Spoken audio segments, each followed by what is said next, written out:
നമസ്കാരം, വാർത്തകളിലേക്ക് സ്വാഗതം. ആദ്യം പ്രധാന വാർത്തകൾ.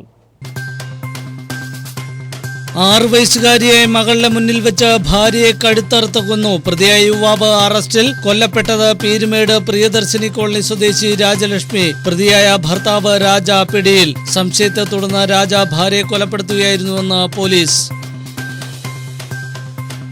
ബുറേവി ഭീതി ഒഴിയുന്നു. ചുഴലിക്കാറ്റ് ശക്തി കുറഞ്ഞ അതിതീവ്ര ന്യൂനമർദ്ദമായതായി കാലാവസ്ഥാ നിരീക്ഷണ കേന്ദ്രം. 5 ജില്ലകളിൽ റെഡ് അലർട്ട് പിൻവലിച്ചു. തിരുവനന്തപുരം മുതൽ മലപ്പുറം വരെ 10 ജില്ലകളിൽ യെല്ലോ അലർട്ട്. ഇടുക്കി ഉൾപ്പെടെ 5 ജില്ലകളിൽ പൊതു അവധി. പ്രകടന പത്രികയിൽ പറഞ്ഞ വാഗ്ദാനങ്ങൾ മുഴുവൻ ആദ്യമായി നിറവേറ്റിയത് ഇടതുപക്ഷ സർക്കാരാണെന്ന് ഭക്ഷ്യ സിവിൽ സപ്ലൈസ് വകുപ്പ് മന്ത്രി പി തിലോത്തമൻ. പ്രാദേശിക ഭരണകൂടങ്ങളെ ശക്തിപ്പെടുത്തുന്നതിന് ശ്രദ്ധേയമായ പ്രവർത്തനമാണ് സർക്കാർ നടത്തുന്നതെന്നും മന്ത്രി. തദ്ദേശ തെരഞ്ഞെടുപ്പ് ഒരുക്കങ്ങൾ പൂർണ്ണം. ഇലക്ട്രോണിക്സ് വോട്ടിംഗ് യന്ത്രങ്ങളുടെ വിതരണം പൂർത്തിയായി. വോട്ടിംഗ് യന്ത്രങ്ങൾ അതാത് ബ്ലോക്ക് യന്ത്രങ്ങളിൽ സൂക്ഷിക്കും. നഗരസഭകളിൽ സെക്രട്ടറിമാരും ബ്ലോക്ക് തലത്തിൽ BDOമാരും തെരഞ്ഞെടുപ്പ് യന്ത്രങ്ങൾ കൈപ്പറ്റി. കോവിഡ് ആശങ്ക ഒഴിയുന്നില്ല. ഇടുക്കി ജില്ലയിൽ ഇന്നലെ 265 പേർക്ക് കോവിഡ് ബാധ. 220 പേർക്ക് സമ്പർക്കത്തിലൂടെ രോഗബാധ. ഉറവിടമറിയാത്ത 38 കേസുകൾ സ്ഥിരീകരിച്ചു. രോഗവ്യാപനം തടയുവാൻ അതീവ ജാഗ്രതയോടെ ആരോഗ്യവകുപ്പ്. ഗ്യാപ് റോഡിലെ മണ്ണിടിച്ചിലിനെ തുടർന്ന് ഒഴുകിയെത്തിയ മണൽ നീക്കം ചെയ്യുന്നതിന് നടപടി. സർക്കാരിലേക്ക് പണമടച്ച് നീക്കം ചെയ്യുന്നതിന് നടപടി സ്വീകരിക്കുമെന്ന് ഇടുക്കി ജില്ലാ കലക്ടർ H. ദിനേശൻ. കൃഷിയിടത്തിലെ അടക്കം മണൽ നീക്കുന്നതിന് തെരഞ്ഞെടുപ്പിന് ശേഷമാകും നടപടി. വിശദമായ വാർത്തകളിലേക്ക്. 6 വയസ്സുകാരിയായ മകളുടെ മുന്നിൽ വെച്ച് ഭാര്യയെ കഴുത്തറുത്ത് കൊന്ന യുവാവ് പിടിയിലായി. പീരുമേട് പ്രിയദർശിനി കോളനിയിൽ രാജലക്ഷ്മിയാണ് മരിച്ചത്. പ്രതിയായ രാജയെ പോലീസ് പിടികൂടി. നാട്ടുകാരുടെ സഹായത്തോടെ വ്യാഴാഴ്ച പുലർച്ചെയാണ് ഇയാളെ പോലീസ് കസ്റ്റഡിയിലെടുത്തത്. ഭാര്യയെ സംശയത്തിനാലാണ് കൊല നടത്തിയതെന്ന് ഇയാൾ പോലീസിനോട് പറഞ്ഞു. ബുധനാഴ്ച രാത്രി 10 മണിയോടെയാണ് കൊലപാതകം നടന്നത്. സംഭവത്തെപ്പറ്റി പോലീസ് പറയുന്നത് ഇങ്ങനെ: ദിവസങ്ങളായ രാജനും ലക്ഷ്മിയും തമ്മിൽ കലഹത്തിലായിരുന്നു. ലക്ഷ്മിയുടെ മേൽ സംശയമുണ്ടായിരുന്ന രാജൻ തർക്കത്തിനിടെ വാക്കത്തി ഉപയോഗിച്ച് ആദിലക്ഷ്മിയുടെ കഴുത്ത് വെട്ടി. വീട്ടിൽ വെച്ച് തന്നെ ആദിലക്ഷ്മി മരിച്ചു. ഇരുവരും തമ്മിൽ കലഹം നടക്കുന്നതായി രാജന്റെ മാതാവ് അയൽ വീട്ടിൽ അറിയിച്ചിരുന്നു. എങ്കിലും കലഹം നിത്യസംഭവമായതിനാൽ ആരും കാര്യമാക്കിയില്ല. മാതാവ് തിരികെ എത്തിയപ്പോൾ കൊല നടന്നിരുന്നു. ബഹളം കേട്ടെത്തിയ നാട്ടുകാർ പോലീസിൽ വിവരം അറിയിച്ചു. 6 വയസ്സുള്ള ഇവരുടെ കുട്ടിയുടെ മുമ്പിലിട്ടാണ് രാജൻ ആദിലക്ഷ്മിയെ കൊലപ്പെടുത്തിയത്. സംഭവശേഷം ഓടിയൊളിച്ച രാജനെ സമീപത്തെ തേയിലത്തോട്ടത്തിൽ നിന്ന് പോലീസ് അറസ്റ്റ് ചെയ്തു. ആദിലക്ഷ്മിയുടെ മൃതദേഹം പോസ്റ്റ്മോർട്ടത്തിനും കോർട്ട് പരിശോധനയ്ക്കും ശേഷം ബന്ധുക്കൾക്ക് വിട്ടു നൽകും. News bureau, Vandiperiyar. ബുറേവി ചുഴലിക്കാറ്റ് ശക്തി കുറഞ്ഞ അതിതീവ്ര ന്യൂനമർദ്ദമായതായി കാലാവസ്ഥാ നിരീക്ഷണ കേന്ദ്രം.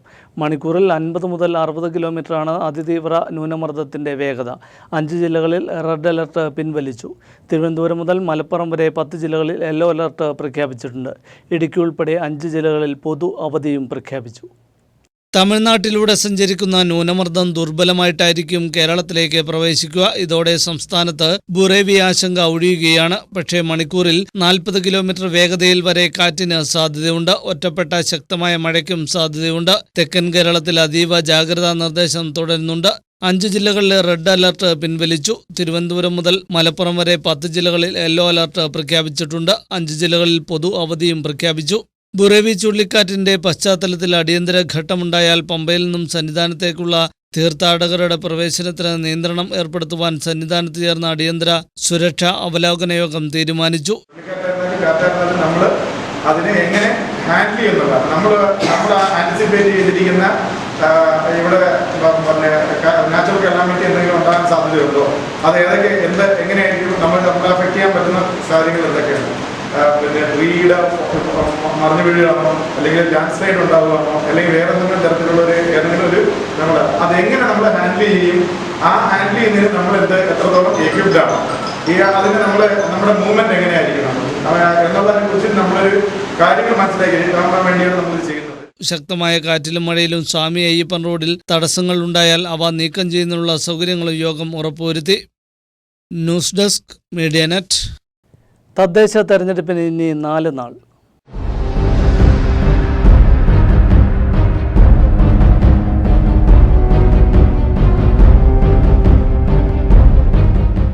പ്രകടന പത്രികയിൽ പറഞ്ഞ വാഗ്ദാനങ്ങൾ മുഴുവൻ ആദ്യമായി നിറവേറ്റിയത് ഇടതുപക്ഷ സർക്കാരാണെന്ന് ഭക്ഷ്യ സിവിൽ സപ്ലൈസ് വകുപ്പ് മന്ത്രി പി തിലോത്തമൻ പറഞ്ഞു. പ്രാദേശിക ഭരണകൂടങ്ങളെ ശക്തിപ്പെടുത്തുന്നതിന് ശ്രദ്ധേയമായ പ്രവർത്തനമാണ് സർക്കാർ നടത്തുന്നതെന്നും മന്ത്രി പറഞ്ഞു. ഉപ്പുതറ വളവോട്ടിൽ തെരഞ്ഞെടുപ്പ് പര്യടന പരിപാടി ഉദ്ഘാടനം ചെയ്ത് സംസാരിക്കുകയായിരുന്നു മന്ത്രി. ജനങ്ങൾക്ക് നൽകിയ മുഴുവൻ വാഗ്ദാനങ്ങളും നിറവേറ്റുന്നതിന് പ്രതിജ്ഞാബദ്ധമായ സർക്കാരാണ് കേരളം ഭരിക്കുന്നത്. ആദ്യമായാണ് ഒരു സർക്കാർ പ്രകടന പത്രികയിലെ മുഴുവൻ കാര്യങ്ങളും നിറവേറ്റുന്നത്. പ്രാദേശിക ഭരണകൂടങ്ങളെ ശക്തിപ്പെടുത്താൻ ശ്രദ്ധേയമായ പ്രവർത്തനം നടത്തുന്ന സർക്കാർ സംസ്ഥാനത്തെ ഭക്ഷ്യ സ്വയം പര്യാപ്തതയിലേക്ക് എത്തിച്ചതായും മന്ത്രി പി തിലോത്തമൻ പറഞ്ഞു. ഉപ്പുതറ വളവൂട്ടിൽ ജില്ലാ പഞ്ചായത്ത് LDF സ്ഥാനാർത്ഥി ആശ ആന്റണിയുടെ തിരഞ്ഞെടുപ്പ് പ്രചരണ പരിപാടികൾ ഉദ്ഘാടനം ചെയ്ത് സംസാരിക്കുകയായിരുന്നു അദ്ദേഹം. 5 വർഷക്കാലമാണ് ഒരു സംസ്ഥാന ഗവൺമെന്റ് ഭരണകാലയളവ് അനുവദിച്ച് നൽകുന്നത്. ആ 5 വർഷക്കാലം ഞങ്ങൾ എന്ത് ചെയ്യും? അധികാരത്തിൽ വരുന്നതിന് മുമ്പ് തന്നെ ജനങ്ങളോട് പറയും, എല്ലാ ഗവൺമെന്റുകളും പറയും, അല്ലെങ്കിൽ തെരഞ്ഞെടുപ്പ് കാലത്ത് പ്രകടന പത്രികയായി വാഗ്ദാനമായിട്ട് നൽകും എന്നുള്ളതാണ് യാഥാർത്ഥ്യം. എന്നാൽ അധികാരത്തിൽ വരുന്ന ഗവൺമെന്റ് ജനങ്ങൾക്ക് നൽകുന്ന വാഗ്ദാനം എത്ര കണ്ട് പൂർത്തിയാക്കി, എത്ര കണ്ട് നിർവഹിച്ചു, അതിന് പ്രധാനപ്പെട്ട കാര്യമാണ്. പക്ഷെ അതിന്റെ പരിശോധന സാധാരണഗതിയിൽ ഒരിക്കലും നടത്താറില്ല എന്നുള്ളതാണ് യാഥാർത്ഥ്യം. എല്ലാ വാഗ്ദാനങ്ങളും ചൊല്ലിയും എല്ലാ മുന്നണികളും എല്ലാ ഗവൺമെന്റുകളും, എന്നാൽ അതെല്ലാം ജനരേഖയായി തീരുന്ന കാഴ്ചയാണ് നമ്മുടെ സംസ്ഥാനത്തെ സംബന്ധിച്ചിടത്തോളം മിക്കവാറും നമുക്കുണ്ടാകുന്നത്. രാവിലെ 8 മണിക്ക് കണ്ണമ്പടിയിൽ നിന്നും ആരംഭിച്ച തെരഞ്ഞെടുപ്പ് പ്രചാരണ പരിപാടി വൈകിട്ട് 7 മണിക്ക് മാട്ടുകെട്ടയിൽ സമാപിച്ചു. തോട്ടമേഖല വ്യാപിച്ചു കിടക്കുന്ന ഉപ്പുതറ ഡിവിഷനിൽ തൊഴിലാളികളെ നേരിൽ കണ്ടാണ് സ്ഥാനാർത്ഥിയുടെ പര്യടനം പുരോഗമിക്കുന്നത്. വളവൂട്ടിൽ നടന്ന പ്രചരണ പരിപാടിയിൽ ES Bijumol MLA, MJ Vavachan, James T Ambad, VR Sasi, Manu Antony തുടങ്ങിയവർ പങ്കെടുത്തു. News bureau, Upputhara. തദ്ദേശ തെരഞ്ഞെടുപ്പിന് ഉപയോഗിക്കുന്ന ഇലക്ട്രോണിക് വോട്ടിംഗ് യന്ത്രങ്ങളുടെ വിതരണം പൂർത്തിയായി. ചെറുതോണി പഞ്ചായത്ത് ടൗൺ ഹാളിൽ സൂക്ഷിച്ചിരുന്ന വോട്ടിംഗ് യന്ത്രങ്ങൾ ബ്ലോക്ക് തലത്തിൽ BDOമാരും നഗരസഭകളിൽ സെക്രട്ടറിമാരും കൈപ്പറ്റി. ഓരോ ബൂത്തുകളിലേക്കുള്ള വോട്ടിംഗ് മെഷീനുകളുടെ പരിശോധന വിവിധ കേന്ദ്രങ്ങളിൽ നടന്നു. തദ്ദേശ തെരഞ്ഞെടുപ്പിന് ഉപയോഗിക്കുന്ന ഇലക്ട്രോണിക് വോട്ടിംഗ് യന്ത്രങ്ങളുടെ വിതരണം പൂർത്തിയാക്കി. ചെറുതോണി പഞ്ചായത്ത് ടൗൺ ഹാളിൽ സൂക്ഷിച്ചിരുന്ന വോട്ടിംഗ് യന്ത്രങ്ങൾ ബ്ലോക്ക് തലത്തിൽ BDOമാരും നഗരസഭകളിൽ സെക്രട്ടറിമാരുമാണ് കൈപ്പറ്റിയത്. 2 ദിവസങ്ങളിലായാണ് വിതരണം നടത്തിയത്. 8 ബ്ലോക്കുകളിലായി 1384 ബൂത്തുകളും 2 മുനിസിപ്പാലിറ്റികളിലായി 69 ബൂത്തുകളുമാണുള്ളത്. ആകെ 1782 കൺട്രോൾ യൂണിറ്റുകളും 5164 ബാലറ്റ് യൂണിറ്റുകളുമാണ് വിതരണം ചെയ്തത്. കവചിത വാഹനത്തിൽ കൊണ്ടുപോയ വോട്ടിംഗ് യന്ത്രങ്ങൾ എണ്ണൽ കേന്ദ്രങ്ങളിൽ സൂക്ഷിക്കും. ഓരോ ബൂത്തുകളിലേക്കുമുള്ള വോട്ടിംഗ് മെഷീനുകളുടെ പരിശോധന വിവിധ കേന്ദ്രങ്ങളിൽ നടന്നു. ഇടുക്കിയിലെ തദ്ദേശ തെരഞ്ഞെടുപ്പിനായി പുതുതായി അനുവദിച്ച 2 കേന്ദ്രങ്ങൾ ഉൾപ്പെടെ നിലവിൽ 10 കേന്ദ്രങ്ങളാണ് സജ്ജീകരിച്ചിരിക്കുന്നത്. തൊടുപുഴ മുനിസിപ്പാലിറ്റിയിൽ Thodupuzha saint Sebastian ഹൈസ്കൂളും Kattappana block പഞ്ചായത്തിൽ കട്ടപ്പന സെന്റ് ജോർജ് ഫൊറോന ചർച്ച് പാരിഷ് ഹാളുമാണ് പുതുതായി അനുവദിച്ച വോട്ടെണ്ണൽ കേന്ദ്രങ്ങൾ. കട്ടപ്പന മുനിസിപ്പാലിറ്റിയിൽ ഓശാന സ്കൂൾ, അടിമാലി ബ്ലോക്ക് പഞ്ചായത്തിൽ ഗവൺമെന്റ് ഹൈസ്കൂൾ, ദേവികുളം ബ്ലോക്ക് പഞ്ചായത്തിൽ government vocational higher secondary school Munnar, Nedumkandam block പഞ്ചായത്തിൽ saint Sebastian higher secondary school Nedumkandam, ഇളന്തേശം block പഞ്ചായത്തിൽ saint Joseph higher secondary school Karimannoor, Idukki block പഞ്ചായത്തിൽ model residential school Painavu, Thodupuzha block പഞ്ചായത്തിൽ saint Sebastian UP school Thodupuzha, Azhutha block പഞ്ചായത്തിൽ Mariagiri English medium higher secondary school Kuttikkanam എന്നിങ്ങനെയാണ് 2 മുനിസിപ്പാലിറ്റികളിലും 8 block പഞ്ചായത്തുകളിലുമായുള്ള വിതരണ സ്വീകരണ വോട്ടെണ്ണൽ കേന്ദ്രങ്ങൾ. മെഷീനുകളുടെ പരിശോധന അതാത് കേന്ദ്രങ്ങളിൽ നടന്നു. അടിമാലി ബ്യൂറോയുടെ സഹായത്തോടെ ഇലക്ഷൻ ഡെസ്ക്, മീഡിയനെറ്റ്. ശാന്തമ്പാറ ഗ്രാമപഞ്ചായത്തിൽ ഇക്കുറി 41 സ്ഥാനാർത്ഥികളാണ് മത്സരിക്കുന്നത്. 3 മുന്നണികൾക്ക് പുറമെ സ്വതന്ത്രരും ഇത്തവണ ജനവിധി തേടുന്നുണ്ട്. ശാന്തമ്പാറയിൽ അധികാരം പിടിച്ചെടുക്കുവാൻ വലതുപക്ഷവും നിലനിർത്തുവാൻ LDFും ഊർജിത പ്രചാരണ പ്രവർത്തനങ്ങളാണ് നടത്തുന്നത്. 13 വാർഡുകളിൽ 12 വാർഡുകളിലും NDAയ്ക്കും സ്ഥാനാർത്ഥികളുണ്ട്. ഇടതുപക്ഷ സർക്കാർ നടപ്പിലാക്കിയ ജനോപകാരപ്രദമായ പദ്ധതികളും തുടർച്ചയായുള്ള ഭരണമികവും വികസനവും ജനങ്ങളിലേക്ക് എത്തിച്ചാണ് ഇടതുപക്ഷം ഇത്തവണ ഗ്രാമപഞ്ചായത്ത് ഭരണം പിടിച്ചെടുക്കുവാൻ കച്ചമുറുക്കിയിട്ടുള്ളത്. ഇടതുപക്ഷത്തെ പ്രതിനിധീകരിച്ച് CPIMൽ നിന്ന് 9 പേരും CPI 3, കേരള കോൺഗ്രസ് മാണി 1 സീറ്റിലുമാണ് മത്സരിക്കുന്നത്. 13 വാർഡിലും ഇടതുപക്ഷ ജനാധിപത്യ മുന്നണിയുടെ പ്രവർത്തനം വളരെ ശക്തമായി തന്നെ നല്ല നിലയിൽ മുന്നോട്ട് പോവുകയാണ്. പഞ്ചായത്തിൻ്റെ 13 വാർഡുകളും ഈ പ്രാവശ്യം LDF വിജയിക്കും എന്നുള്ള കാര്യത്തിൽ യാതൊരു തർക്കവുമില്ല. അതാണ് ഇപ്പോഴത്തെ തെരഞ്ഞെടുപ്പിൻ്റെ ഒരു അന്തിമഘട്ടത്തിൽ എത്തിച്ചേരുമ്പോൾ ഉണ്ടാകുന്ന അനുഭവം. കഴിഞ്ഞ 5 വർഷക്കാലത്തെ ഭരണസമിതിയുടെ പ്രവർത്തനം അഴിമതിരഹിതമായി സത്യസന്ധതയോടുകൂടി പഞ്ചായത്തിൻ്റെ സമഗ്ര വികസനം ലക്ഷ്യം വെച്ചുകൊണ്ടുള്ള ഒരു ഭരണമാണ് കഴിഞ്ഞ 5 വർഷക്കാലമായി ശാന്തമ്പാറ പഞ്ചായത്തിൽ കാഴ്ചവെച്ചിട്ടുള്ളത്. അത് ഈ തെരഞ്ഞെടുപ്പിൽ പ്രതിഫലിക്കും എന്നുള്ള കാര്യത്തിൽ യാതൊരു സംശയവും ഇടതുപക്ഷ ജനാധിപത്യ മുന്നണിക്കില്ല. കേരള കോൺഗ്രസ് മാണി LDF-ൽ ലയിച്ചതോടെ ഘടകകക്ഷികൾ ഒന്നുമില്ലാതെയാണ് UDF മത്സരരംഗത്തുള്ളത്. 3 വാർഡുകളിലെ വിമത സ്ഥാനാർത്ഥിമാർ UDF-നെ വലയ്ക്കുന്നുമുണ്ട്. കേന്ദ്ര സംസ്ഥാന സർക്കാരുകളുടെയും പഞ്ചായത്തിന്റെയും ഭരണവിരുദ്ധ വികാരം മുതലാക്കി വോട്ട് നേടാനാകുമെന്ന പ്രതീക്ഷയിലാണ് UDF നേതൃത്വത്തിനുള്ളത്. അതുപോലുള്ള നിരവധിയായിട്ടുള്ള അടിസ്ഥാന സൗകര്യങ്ങൾ നമുക്കറിയാം. ഗ്രാമപഞ്ചായത്തിന്റെ വിവിധ മേഖലകളിൽ റോഡിന്റെ സംവിധാനം വളരെ തകർന്ന് തരിപ്പണമായി കിടക്കുന്ന ഒരു സാഹചര്യമാണ്. അപ്പോൾ ഈ വിവിധമായിട്ട് അടിസ്ഥാന സൗകര്യങ്ങളെ മുൻനിർത്തിക്കൊണ്ടാണ് ഞങ്ങൾ ഈ തെരഞ്ഞെടുപ്പിനെ നേരിടുന്നത്. തീർച്ചയായിട്ടും ഈ തെരഞ്ഞെടുപ്പ് നമ്മൾ പരിശോധിക്കുമ്പോൾ അധികാരത്തിലിരിക്കുന്ന കേരളം ഭരിക്കുന്ന ഇടതുപക്ഷ ജനാധിപത്യ മുന്നണിയുടെ ഗവൺമെന്റിന്റെ ഒരു വിലയിരുത്തൽ കൂടിയായിരിക്കും എന്നുള്ളൊരു കാര്യത്തിൽ ഒരു സംശയവുമില്ല. NDAക്ക് 1 വാർഡ് ഒഴികെ 12 വാർഡുകളിലും സ്ഥാനാർത്ഥികളുണ്ട്. ശക്തമായ ത്രികോണ മത്സരം കാഴ്ചവെക്കുവാൻ കഴിയുമെന്ന പ്രതീക്ഷയാണ് NDA നേതൃത്വത്തിനുള്ളത്. ഈ ത്രിതല പഞ്ചായത്ത് തെരഞ്ഞെടുപ്പിൽ ഈ ശാന്തൻപാറ ഗ്രാമപഞ്ചായത്തിൽ ഭാരതീയ ജനതാ പാർട്ടിയുടെ സ്ഥാനാർത്ഥികൾ 13 വാർഡിൽ ഉള്ളതിൽ 12ലും നമ്മൾ സ്ഥാനാർത്ഥിയെ നിർത്തിയിട്ടുണ്ട്. ഏതാണ്ട് കഴിഞ്ഞ കാലങ്ങളെ അപേക്ഷിച്ച് നോക്കുമ്പോൾ നമ്മുടെ എല്ലാ വാർഡുകളിലും ശക്തമായ ഒരു ത്രികോണ മത്സരമാണ് ഇത്തവണ നടക്കുന്നത്. പ്രധാന മുന്നണി സ്ഥാനാർത്ഥികൾക്ക് പുറമെ സ്ഥാനാർത്ഥികൾക്ക് വെല്ലുവിളി ഉയർത്തി റിബലുകളും സ്വതന്ത്രന്മാരും രംഗത്തുണ്ട്. ജോജി ജോൺ, ന്യൂസ് ബ്യൂറോ, രാജകുമാരി.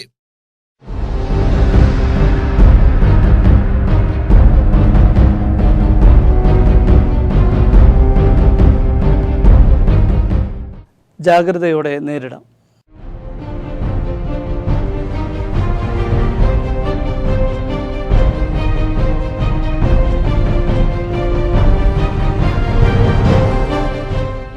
ജില്ലയിൽ ഇന്നലെ 265 പേർക്ക് കൂടി കോവിഡ് സ്ഥിരീകരിച്ചു. 220 പേർക്ക് സമ്പർക്കത്തിലൂടെയാണ് കോവിഡ് പോസിറ്റീവായത്.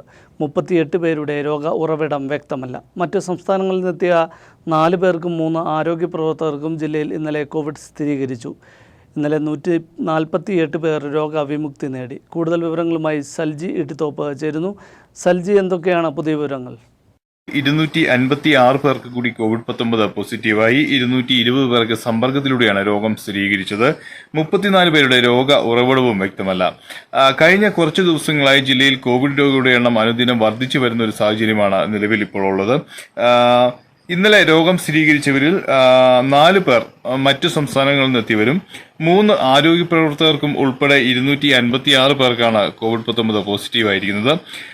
ഇതോടെ ജില്ലയിൽ കോവിഡ് ബാധിച്ചവരുടെ എണ്ണം 12,252 ഉയർന്നു. 9,919 പേർക്ക് ഇതുവരെ രോഗം ഭേദമായിട്ടുണ്ട്. 2,320 പേരാണ് ജില്ലയിലെ വിവിധ ആശുപത്രികളിൽ ചികിത്സയിൽ കഴിയുന്നത്. വിവരങ്ങൾ നൽകിയത് സൽജി ഇട്ടിത്തോപ്പ്.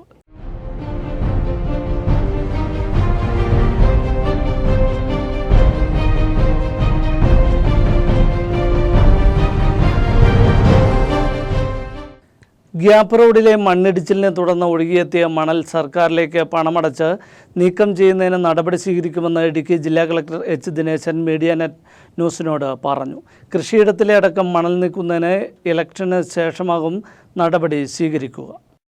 കഴിഞ്ഞ ഓഗസ്റ്റിൽ ഗ്യാപ്പ് റോഡിലുണ്ടായ വൻ ഉരുൾപൊട്ടലിൽ ബൈസൺ വാലി സൊസൈറ്റി മേടിന് സമീപത്തുള്ള ആദിവാസി കർഷകരുടെ അടക്കം ഏക്കർ കണക്കിന് കൃഷിയിടം മണൽ വന്ന് മൂടി നശിച്ചിരുന്നു. ഇതിനുശേഷം മണൽ നീക്കം ചെയ്യുന്നതിന് പഞ്ചായത്ത് നിർദ്ദേശം നൽകിയെങ്കിലും അനധികൃതമായി ഇവിടെ നിന്നും മണൽ കടത്തുന്നുണ്ടെന്ന പരാതിയെ തുടർന്ന് മണൽ നീക്കം നിർത്തിവെക്കുവാൻ റവന്യൂ വകുപ്പ് ഉത്തരവ് നൽകിയിരുന്നു. ഇതോടെ കൃഷിയിടത്തിലെ അടക്കം മണൽ നീക്കുന്നത് നിലച്ചു. ഇതിനെതിരെ കർഷകർ പ്രതിഷേധവുമായി രംഗത്തെത്തിയ സാഹചര്യത്തിലാണ് തെരഞ്ഞെടുപ്പിന് ശേഷം മണൽ നീക്കുന്നതിന് നടപടി സ്വീകരിക്കുവാൻ ജില്ലാ ഭരണകൂടം നടപടി സ്വീകരിച്ചിരിക്കുന്നത്. അവർക്ക് റേറ്റ് നമ്മൾ ഫിക്സ് ചെയ്ത് കൊടുക്കുക. ആ ഗവൺമെൻറ്റിൽ കിടക്കേണ്ട പൈസ അടച്ചിട്ട് കൊടുക്കുന്നതുകൊണ്ട് ബുദ്ധിമുട്ടില്ല. അത് അങ്ങനെ ആ ഒഴുക്കിൽ വന്ന് അടിഞ്ഞുകൂടിയ മണലാണ് കുറേ ആളുടെ കൃഷിയിടങ്ങളിൽ കൂടി കിടക്കുന്നതാണ്. ഇപ്പോൾ ഇലക്ഷൻ കഴിഞ്ഞുകൊണ്ട് ബാക്കിയുണ്ടെങ്കിൽ ചെയ്യാൻ പറ്റുമോ? കൃഷിയിടത്തിൽ വന്ന് മൂടിയ മണൽ നീക്കം ചെയ്യുന്നതിനൊപ്പം കൃഷിനാശം സംഭവിച്ച കർഷകർക്ക് വേണ്ട നഷ്ടപരിഹാരം ഉടൻ വിതരണം ചെയ്യണമെന്ന ആവശ്യവും കർഷകർ മുന്നോട്ട് വയ്ക്കുന്നു. ജോജി ജോൺ, ന്യൂസ് ബ്യൂറോ, രാജകുമാരി. ഉപ്പുതറ പശുപ്പാറയിൽ ആരാധനാലയങ്ങൾ കുത്തിത്തുറന്ന് വൻ മോഷണം. പശുപ്പാറ ആലമ്പള്ളിയിലെ കത്തോലിക്ക പള്ളിയും SNDPയുടെ ശാഖാ ക്ഷേത്രത്തിലുമാണ് രാത്രിയുടെ മറവിൽ കവർച്ച നടത്തിയത്. ഇന്നലെ രാത്രിയിലാണ് പശുപ്പാറ ആലമ്പള്ളി കേന്ദ്രമാക്കി മോഷണങ്ങൾ നടന്നത്. ആലമ്പള്ളി സെന്റ് ഡൊമിനിക് പള്ളിയുടെ വാതിലുകൾ വലിയ കല്ല് ഉപയോഗിച്ച് ഇടിച്ചു തകർത്ത ശേഷം പള്ളിക്കുള്ളിൽ കടന്ന മോഷ്ടാവ് പള്ളിയുടെ അകത്തെ നേർച്ചപ്പെട്ടി പുറത്തു കൊണ്ടുവന്ന് താഴ് തകർത്താണ് പണം അപഹരിച്ചത്. പള്ളിയുടെ ആനവാതിലിൻ്റെ അവിടെ കല്ലുകൊണ്ടിടിച്ച് പിന്നെ തുറന്നിട്ട് അതിനകത്ത് വലിഞ്ഞു കയറി കഥ തുറന്ന് നേർച്ചപ്പെട്ടി ഇരുന്നതെടുത്ത് പുറത്ത് കൊണ്ടുപോയി അതിൻ്റെ പൂട്ടെല്ലാം കുത്തിപ്പൊളിച്ചിട്ട് ഏകദേശം ഒരു 5,000-6,000 രൂപ കാണുമായിരിക്കാം നേർച്ചപ്പെട്ടിയിൽ. അത് പോയി ചില്ലറയൊക്കെ അതിനകത്ത് തന്നെ കിടപ്പുണ്ട്. പിന്നെ ഇവിടെ തൊട്ടടുത്ത അമ്പലത്തിൽ കയറി എന്ന് പറയുന്നു. പിന്നെ ചീന്തലാറ് പള്ളി കയറി, ചീന്തലാറുള്ള അമ്പലത്തിൽ കയറി, പിന്നെ ഇതിനടുത്തുള്ളൊരു കുരിശുപള്ളിയിൽ കയറി. ഞങ്ങളുടെ തന്നെ ഒരു കുരിശുപള്ളി 7-ാം നമ്പറിലുള്ളത് കുത്തിപ്പൊളിച്ചുകൊണ്ടിരിക്കുമ്പോൾ ഒച്ച കേട്ട് വീട്ടിൽ നിന്ന് ആളിറങ്ങി വന്നപ്പം ഇട്ടേച്ച് ഓടി. ആലമ്പള്ളിയിലെ SNDPയുടെ ക്ഷേത്രത്തിലും മോഷണം നടന്നിട്ടുണ്ട്. 1345-ാം നമ്പർ ശാഖയുടെ ക്ഷേത്രമാണ് കുത്തി തുറന്ന് പണവും വിലപിടിപ്പുള്ള വസ്തുക്കളും കവർന്നത്. തിടമ്പള്ളിയും ക്ഷേത്രം കോവിലും കുത്തി തുറക്കുവാൻ ഉപയോഗിച്ച ഉളിയും ക്ഷേത്രത്തിന്റെ മുറ്റത്ത് കിടപ്പുണ്ട്. ക്ഷേത്രത്തിലെ ദേവിക്ക് അണിയിച്ചിരുന്ന താലിയും മോഷണം പോയി. ഏകദേശം 30,000 രൂപയുടെ നാശനഷ്ടം വന്നിട്ടുണ്ടെന്ന് ക്ഷേത്ര സെക്രട്ടറി ബിജു പറഞ്ഞു. റോഡ് സൈഡിലുള്ള കാണിക്കവഞ്ചി കുത്തി തുറന്ന് പണം മോഷ്ടിച്ചിരിക്കുന്നു. അതുപോലെ ഇവിടുത്തെ തിടപ്പള്ളി ശ്രീകോവിൽ ഒക്കെ കുത്തി തുറന്ന് ഇവിടെയുള്ള കാണിക്കവഞ്ചി തകർത്ത് പണവും അതുപോലെ ശ്രീകോവിലുണ്ടായിരുന്ന സ്വർണ്ണ താലി അടക്കമുള്ള വിലപിടിപ്പുള്ള വസ്തുക്കളൊക്കെ മോഷണം പോയിട്ടുള്ളതാണ്. ഏതാണ്ട് 30,000 രൂപയോളം മൂല്യമുള്ള വസ്തുക്കളാണ് പണവും സ്വർണ്ണവും ഉൾപ്പെടെ മോഷണം പോയിട്ടുള്ളത്. പ്രദേശത്തുള്ള മറ്റ് ആരാധനാലയങ്ങളിലും കുരിശുപള്ളിയിലും മോഷണം നടന്നിട്ടുണ്ട്. മോഷണം നടത്തിയ കുറ്റവാളിയെ എത്രയും വേഗം പിടികൂടണമെന്നും രാത്രികാലങ്ങളിൽ പശുപ്പാറ കേന്ദ്രമാക്കി പോലീസ് പെട്രോളിംഗ് ശക്തമാക്കണമെന്നുമാണ് പ്രദേശവാസികളുടെ ആവശ്യം. News bureau, Upputhara. പാറത്തോട് സുബാൻസിരി ആശുപത്രി ഉടമ നാനാക് മൂർത്തത്തിൻ്റെ അകാല നിര്യാണത്തെ തുടർന്ന് പാറത്തോടിൽ അനുശോചന യോഗം സംഘടിപ്പിച്ചു. യോഗത്തിൽ വ്യാപാരി വ്യവസായ ഏകോപന സമിതി പ്രസിഡന്റ് VM നാരായണൻ അധ്യക്ഷത വഹിച്ചു. ഇപ്പോഴും വൈദ്യുതി എത്താത്ത അരുണാചൽ പ്രദേശിൽ നിന്നും കേരളത്തിൽ MBBS പഠിച്ച് കേരളത്തിലെ പാറത്തോട് ഗ്രാമത്തിൽ എല്ലാവർക്കും പ്രിയപ്പെട്ടവനായി ഒരു സാധാരണ മലയാളിയെ പോലെ മലയാളം വഴങ്ങുന്ന അരുണാചൽ പ്രദേശുകാരൻ ഡോക്ടർ അതാണ് നാനാക് മൂർത്തം. കൊന്നത്തടി പഞ്ചായത്തുകാരുടെ പ്രിയ ഡോക്ടറുടെ അകാല നിര്യാണം പ്രദേശവാസികൾക്ക് തീരാ ദുഃഖമാണ് സമ്മാനിച്ചത്. പാറത്തോട് സുബാൻസിരി ആശുപത്രി നടത്തിവന്നിരുന്ന നാനാക് മൂർത്തം അർബുദ രോഗത്തെ തുടർന്നാണ് കഴിഞ്ഞ ദിവസം മരണപ്പെട്ടത്. അദ്ദേഹത്തിന്റെ അകാല നിര്യാണത്തെ തുടർന്നാണ് പാറത്തോട് വള്ളോൻസ് ജിമ്മിലും പാറത്തോട് ടൗണിലും അനുശോചന യോഗങ്ങൾ സംഘടിപ്പിച്ചത്. വള്ളോൻസ് ജിമ്മിൽ നടന്ന യോഗത്തിൽ ബിജു വള്ളോൻപുരയിടവും ടൗണിൽ നടന്ന യോഗത്തിൽ വ്യാപാരി വ്യവസായ ഏകോപന സമിതി യൂണിറ്റ് പ്രസിഡന്റ് VM നാരായണനും അധ്യക്ഷത വഹിച്ചു. പാറത്തോട് സെന്റ് ജോർജ് പള്ളി വികാരി, പൊതുപ്രവർത്തകരായ MV മാണി, മുരളി നെല്ലിക്കുന്നുംപുറത്ത്, ആന്റണി മുനിയറ, VK സുരേന്ദ്രൻ തുടങ്ങിയവർ സംസാരിച്ചു. News bureau, Murickassery. പരിമിതികളെ അതിജീവിച്ച ഒരു വ്യക്തിയുടെ ജീവിതത്തെ ഇനി പരിചയപ്പെടാം. അപകടത്തിൽ ഇടതുകൈ നഷ്ടപ്പെട്ട കാഞ്ചിയാർ വെങ്ങാലൂർക്കട സ്വദേശി അനൂപ് ജോസഫ് കുറവുകളുടെ ആഴം നോക്കാതെ നേട്ടങ്ങളിലെ പടവുകൾ താണ്ടുകയാണ്.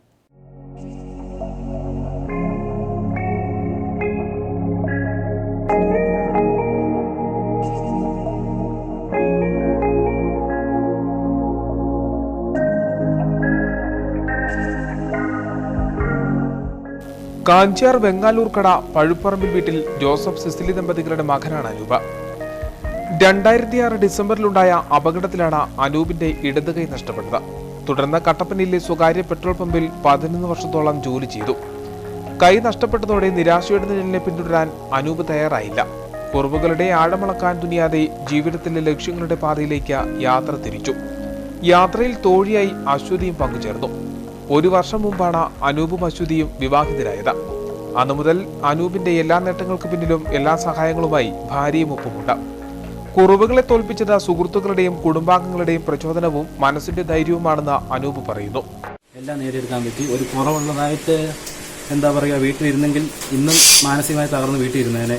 അന്നും അച്ഛൻ വഴക്ക് പറഞ്ഞ് ഇല്ലെങ്കിൽ പഠിക്കാൻ പോടാ, അല്ലെങ്കിൽ എന്താ പറയുക ജോലിക്ക് എന്തെങ്കിലും ജോലി നോക്കാൻ പറഞ്ഞു, വഴക്ക് പറഞ്ഞു. എങ്കിലും ഒരു കൈ നഷ്ടപ്പെട്ട ഒരാൾക്ക് പിന്നീട് സമൂഹത്തിലേക്ക് ചെല്ലുമ്പോൾ എങ്ങനെ ഉണ്ടാകും എന്നുള്ള കാര്യം നമുക്കറിയാൻ പറ്റും. എന്നിരുന്നാലും ഇറങ്ങിത്തിരിച്ചു, ജോലി ചെയ്തു, പറ്റുന്ന പോലെ കഷ്ടപ്പെട്ടു. അപ്പോൾ എന്താ പറയുക, ജീവിതത്തിലൊരു ഒത്തിരി മാറ്റങ്ങൾ അതുകൊണ്ടിലൂടെ മാറ്റിയെടുക്കാൻ പറ്റി. ഒരു പക്ഷേ വീട്ടിലിരുന്നെങ്കിൽ ഇന്നും വീട്ടിലിരുന്നേനെ. അപ്പം അതിൽ നിന്നെല്ലാം മാറ്റം വരുത്താൻ പറ്റി. അങ്ങനെ ഇരുന്നപ്പോഴാണ് എൻ്റെ കാഞ്ചിയാർ വെങ്ങാലൂർ കടയിലെ തന്റെ 1.5 ഏക്കർ ഏലത്തോട്ടത്തിൽ മികച്ച വിളവ് നേടിയെടുക്കാൻ പരിശ്രമിക്കുകയാണ് അനൂപ. ഒപ്പം ഭാര്യ അശ്വതിയും. കഴിഞ്ഞ സീസണിൽ ഏറ്റവും മികച്ച വിളവ് നേടാനും അനൂപിന് സാധിച്ചിരുന്നു. കൂടാതെ വീടിന്റെ പരിസരം ഒരു പൂങ്കാവനമാക്കിയിരിക്കുകയാണ് ഇദ്ദേഹം. കട്ടപ്പനയിൽ സ്വന്തമായി ഒരു മൊബൈൽ ഷോപ്പും അനൂപിനുണ്ട്. കൂടാതെ 4 വീൽ വാഹനങ്ങളും 2 വീൽ വാഹനങ്ങളും അനായാസം അനൂപ് ഓടിക്കും. പഴയ വീട് പുതിയ മോഡലിൽ കുറഞ്ഞ ചെലവിൽ നവീകരിക്കുന്നതിനുള്ള ആശയവും അനൂപിന്റേതായിരുന്നു. കോട്ടങ്ങളുടെ നിരാശയിൽ മുഴുകുന്ന ആളുകൾക്ക് മാത്രമല്ല, ഏവർക്കും അതിജീവന വിജയത്തിന്റെ ഉത്തമ മാതൃകയാകുകയാണ് Anoop Joseph. News bureau, Kattappana. സംസ്ഥാനത്തെ മുഴുവൻ റേഷൻ കാർഡ് ഉടമകൾക്കും ക്രിസ്മസ് കിറ്റ് വിതരണം ആരംഭിച്ചു. പല വ്യഞ്ജനങ്ങളടങ്ങിയ കിറ്റുകളാണ് വിതരണം ചെയ്യുന്നത്. ക്രിസ്തുമസിന് മുമ്പായി മുഴുവൻ റേഷൻ കാർഡ് ഉടമകൾക്കും കിറ്റുകൾ വിതരണം ചെയ്യുക എന്നതാണ് ലക്ഷ്യം. മുൻ വർഷങ്ങളിൽ BPL കാർഡുള്ളവർക്കും AY കാർഡുള്ള ആളുകൾക്കും മാത്രമാണ് കിറ്റുകൾ വിതരണം ചെയ്തിരുന്നത്. എന്നാൽ കോവിഡ് പശ്ചാത്തലത്തിലാണ് ഇത്തവണ സംസ്ഥാനത്തെ മുഴുവൻ റേഷൻ കാർഡ് ഉടമകൾക്കും ക്രിസ്തുമസിന് കിറ്റുകൾ നൽകാൻ തീരുമാനിച്ചത്. സംസ്ഥാന സർക്കാരിന്റെ പൊതുവിതരണ കേന്ദ്രങ്ങൾ വഴിയാണ് കിറ്റുകൾ വിതരണം ചെയ്യുന്നത്. ആദ്യഘട്ടത്തിൽ AY വിഭാഗത്തിൽപ്പെട്ട മഞ്ഞ കാർഡ് ഉടമകൾക്കാണ് കിറ്റുകൾ നൽകുക. തുടർന്ന് BPL വിഭാഗത്തിൽപ്പെട്ട ആളുകൾക്കുള്ള കിറ്റ് വിതരണം ചെയ്യും. ഇതിനോടനുബന്ധിച്ച് മറ്റു വിഭാഗത്തിൽപ്പെട്ട കാർഡ് ഉടമകൾക്കും കിറ്റുകൾ നൽകുവാനാണ് തീരുമാനിച്ചിരിക്കുന്നത്. ഇപ്പോൾ AY കാർഡ് ഉടമകൾക്കുള്ള ക്രിസ്മസ് കിറ്റാണ് ഇപ്പോൾ ഇവിടെ തയ്യാറായിക്കൊണ്ടിരിക്കുന്നത്. ഇത് ഇന്ന് തന്നെ കട്ടപ്പന നഗരസഭയുടെ കീഴിൽ വരുന്ന 20 റേഷൻ കടകളിൽ എത്തിക്കും. ഇന്ന് തൊട്ട് ആളുകൾക്ക് ക്രിസ്മസ് കിറ്റ് ലഭ്യമായിട്ടുണ്ട്. പയർ, ഗോതമ്പ്, വെളിച്ചെണ്ണ, പഞ്ചസാര, ഉഴുന്ന് തുടങ്ങിയ പലവ്യഞ്ജനമടങ്ങിയ കിറ്റുകളാണ് വിതരണം ചെയ്യുന്നത്. News bureau, Kattappana. പ്രധാന വാർത്തകൾ ഒരിക്കൽ കൂടി. 6 വയസ്സുകാരിയായ മകളുടെ മുന്നിൽ വെച്ച് ഭാര്യയെ കഴുത്തറുത്ത് കൊന്നു. പ്രതിയായ യുവാവ് അറസ്റ്റിൽ. കൊല്ലപ്പെട്ടത് പീരുമേട് പ്രിയദർശിനി കോളനി സ്വദേശി രാജലക്ഷ്മി. പ്രതിയായ ഭർത്താവ് രാജ പിടിയിൽ. സംശയത്തെ തുടർന്ന് രാജ ഭാര്യയെ കൊലപ്പെടുത്തുകയായിരുന്നുവെന്ന് പോലീസ്. ബുറേവി ഭീതി ഒഴിയുന്നു. ചുഴലിക്കാറ്റ് ശക്തി കുറഞ്ഞ അതിതീവ്ര ന്യൂനമർദ്ദമായതായി കാലാവസ്ഥാ നിരീക്ഷണ കേന്ദ്രം. 5 ജില്ലകളിൽ റെഡ് അലർട്ട് പിൻവലിച്ചു. തിരുവനന്തപുരം മുതൽ മലപ്പുറം വരെ 10 ജില്ലകളിൽ യെല്ലോ അലർട്ട്. ഇടുക്കി ഉൾപ്പെടെ 5 ജില്ലകളിൽ പൊതു അവധി. പ്രകടന പത്രികയിൽ പറഞ്ഞ വാഗ്ദാനങ്ങൾ മുഴുവൻ ആദ്യമായി നിറവേറ്റിയത് ഇടതുപക്ഷ സർക്കാരാണെന്ന് ഭക്ഷ്യ സിവിൽ സപ്ലൈസ് വകുപ്പ് മന്ത്രി പി തിലോത്തമൻ. പ്രാദേശിക ഭരണകൂടങ്ങളെ ശക്തിപ്പെടുത്തുന്നതിന് ശ്രദ്ധേയമായ പ്രവർത്തനമാണ് സർക്കാർ നടത്തുന്നതെന്നും മന്ത്രി. തദ്ദേശ തെരഞ്ഞെടുപ്പ് ഒരുക്കങ്ങൾ പൂർണ്ണം. ഇലക്ട്രോണിക്സ് വോട്ടിംഗ് യന്ത്രങ്ങളുടെ വിതരണം പൂർത്തിയായി. വോട്ടിംഗ് യന്ത്രങ്ങൾ അതാത് ബ്ലോക്ക് യന്ത്രങ്ങളിൽ സൂക്ഷിക്കും. നഗരസഭകളിൽ സെക്രട്ടറിമാരും ബ്ലോക്ക് തലത്തിൽ BDOമാരും തെരഞ്ഞെടുപ്പ് യന്ത്രങ്ങൾ കൈപ്പറ്റി. കോവിഡ് ആശങ്ക ഒഴിയുന്നില്ല. ഇടുക്കി ജില്ലയിൽ ഇന്നലെ 265 പേർക്ക് കോവിഡ് ബാധ. 220 പേർക്ക് സമ്പർക്കത്തിലൂടെ രോഗബാധ. ഉറവിടമറിയാത്ത 38 കേസുകൾ സ്ഥിരീകരിച്ചു. രോഗവ്യാപനം തടയുവാൻ അതീവ ജാഗ്രതയോടെ ആരോഗ്യവകുപ്പ്. ഗ്യാപ് റോഡിലെ മണ്ണിടിച്ചിലിനെ തുടർന്ന് ഒഴുകിയെത്തിയ മണൽ നീക്കം ചെയ്യുന്നതിന് നടപടി. സർക്കാരിലേക്ക് പണമടച്ച് നീക്കം ചെയ്യുന്നതിന് നടപടി സ്വീകരിക്കുമെന്ന് ഇടുക്കി ജില്ലാ കലക്ടർ H. ദിനേശൻ. കൃഷിയിടത്തിലെ അടക്കം മണൽ നീക്കുന്നതിന് തെരഞ്ഞെടുപ്പിന് ശേഷമാകും നടപടി. ഇതോടെ ന്യൂസ് ബുള്ളറ്റിൻ സമാപിച്ചു. നമസ്കാരം.